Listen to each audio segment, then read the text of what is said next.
बात बहुत ही पुरानी है। एक गांव में सरजू नाम का एक किसान रहता था। सरजू अपनी पत्नी लाजो के साथ जीवन बिता रहा था। उसकी शादी को कई साल बीत चुके थे, परंतु उसके कोई औलाद नहीं थी।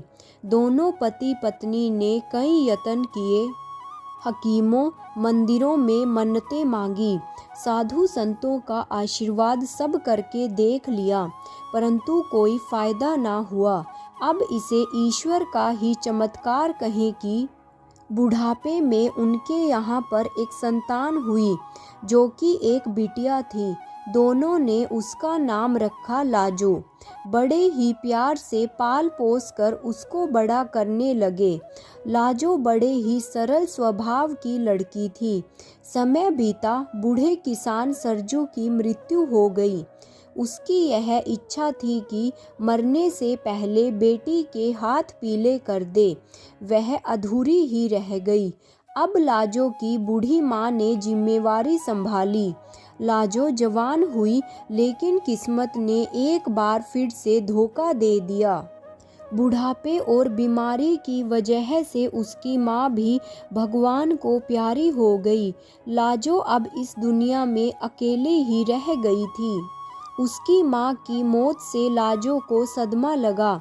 कई दिनों तक वह रोती ही रही, घर से बाहर ना निकली। परंतु आखिर कब तक वह इस तरह से जिंदा रहती। और फिर उसने अपने आप को संभाला। अपनी खेती की थोड़ी बहुत जमीन पर वह सब्जियां उगा कर गुजारा करने लगी। एक दिन की बात है, लाजो गांव की कुछ लड़कियों के साथ कुएं पर पानी भरने गई। सभी लड़कियां आपस में बातें करने लगी और वे सब अपनी सगाई और विवाह की बातें कर रही थी। एक सहेली, जिसका नाम बंतो था, वह बोली, मेरे पिता ने मेरे विवाह के लिए कीमती वस्त्र खरीद रखे हैं। दूसरी ने कहा, मेरे ससुराल में दुल्हन के विवाह के सुंदर वस्त्र तैयार हो रहे हैं। इस तरह से सब लड़कियां बातें कर रही थी। कोई अपने भाई की बात कहती तो कोई अपने मामा की। लाजो बेचारी सखियों की बातें सुनकर चुपचाप रह गई। उसके पास कहने के लिए कोई बात नहीं थी। बहुत दिन हुए, उसके माता पिता मर चुके थे और वह उसके लिए कोई धन दौलत भी नहीं छोड़कर गए थे। उसका कोई दूसरा सगा संबंधी भी नहीं था जिसका वह सहारा लेती। बेचारी अकेली थी और गरीबी में दिन काट रही थी। उसकी शादी का प्रबंध भला कौन करता, लेकिन उसका दिल भी चाहता था कि वह सखियों की बातचीत में हिस्सा ले। इसलिए उसने बस ऐसे ही बात बनाते हुए कह दिया, मेरा चाचा भी परदेश से आ रहा है। वह मेरे लिए जेवर और गहने, कीमती कपड़े लेकर आएगा।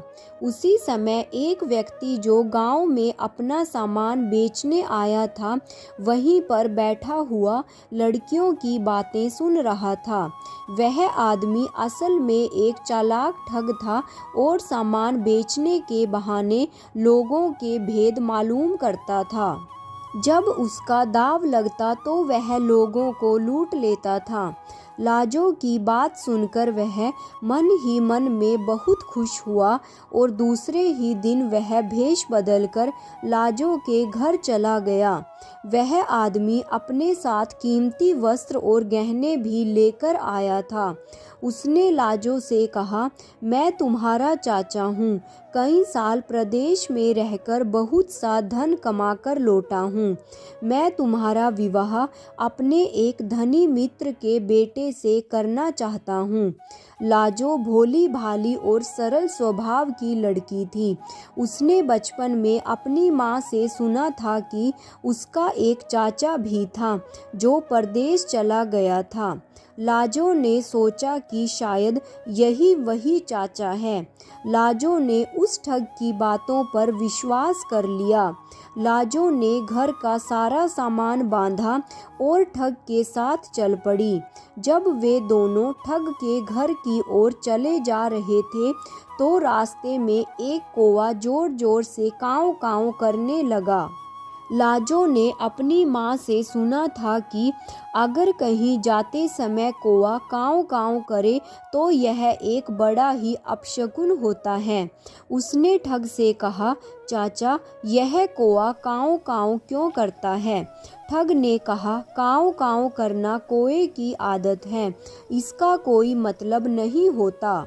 वे दोनों अभी थोड़ी ही दूर गए थे तो एक बिल्ली म्याऊं म्याऊं करने लगी। लाजो ने फिर से वही सवाल चाचा से पूछा।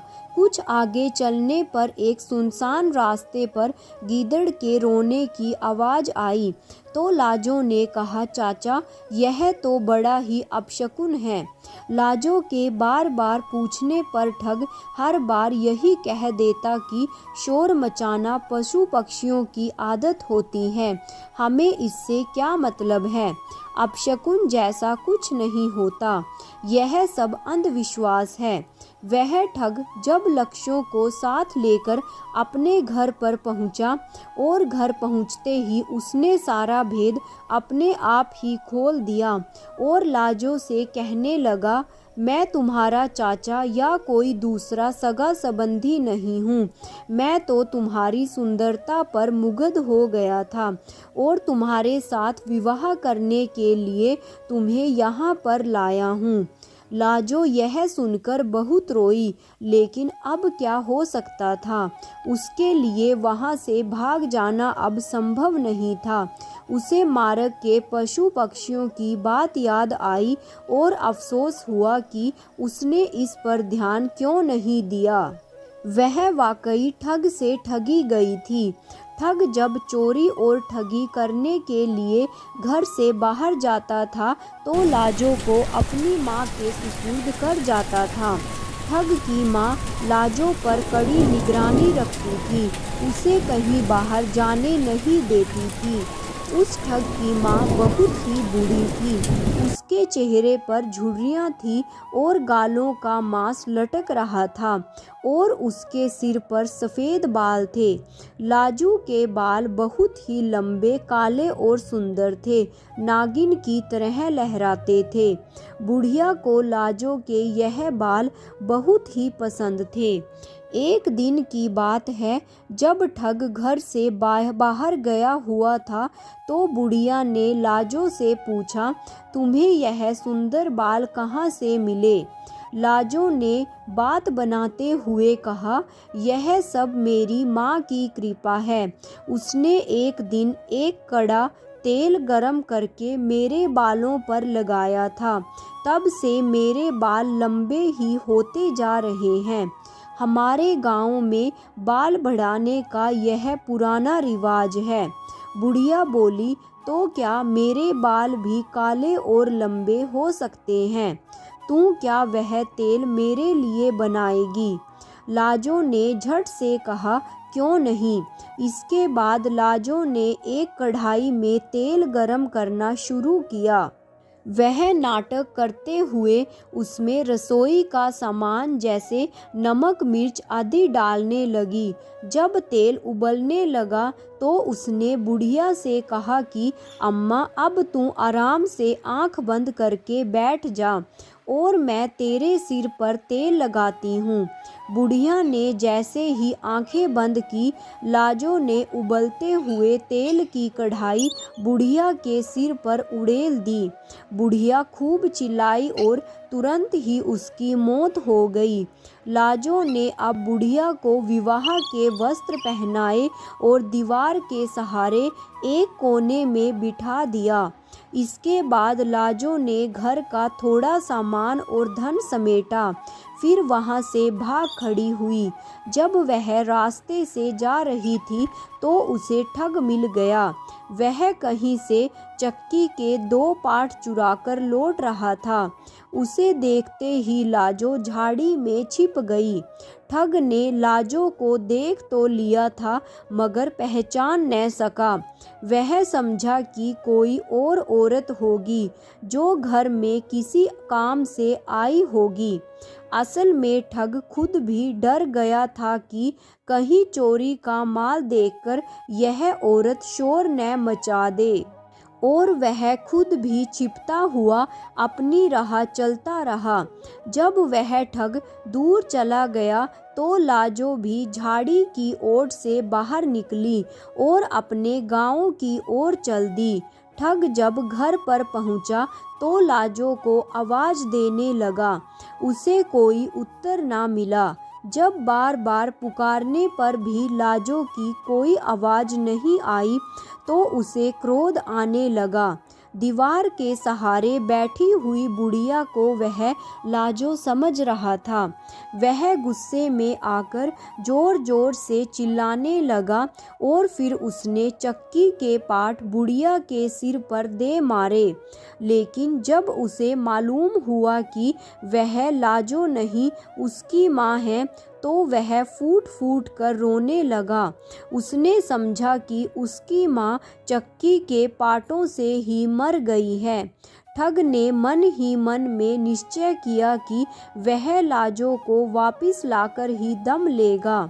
लाजो जब अपने गांव में लौटकर आई तो ठग के डर के कारण वह एक सहेली के घर पर रहने लगी। जब इस प्रकार 1 महीना बीत गया तो उसने सोचा कि ठग अब नहीं आएगा तो वह अपने घर में ही रहने लगी। परंतु उसके मन में अभी भी खटका था, इसलिए वह अपनी सुरक्षा के लिए रात को एक तेज खंजर और एक दिया सिलाई अपने सिरहाने रखकर सोती थी। एक रात की बात है, जब वह गहरी नींद में सोई पड़ी थी तो ठग आ गया। उसके साथ 3 ठग और भी थे। उन्होंने सोई हुई लाजो को चारपाई सहित उठा लिया और चलते बने। बीच रास्ते में ही लाजो की आंख खुल गई, लेकिन वह चुपचाप लेटी रही। जब वह जंगल में पहुँचे तो वहाँ घना अंधेरा था। लाजो ने धीरे से अपना खंजर निकाला और पिछले 2 आदमियों के सिर काट डाले।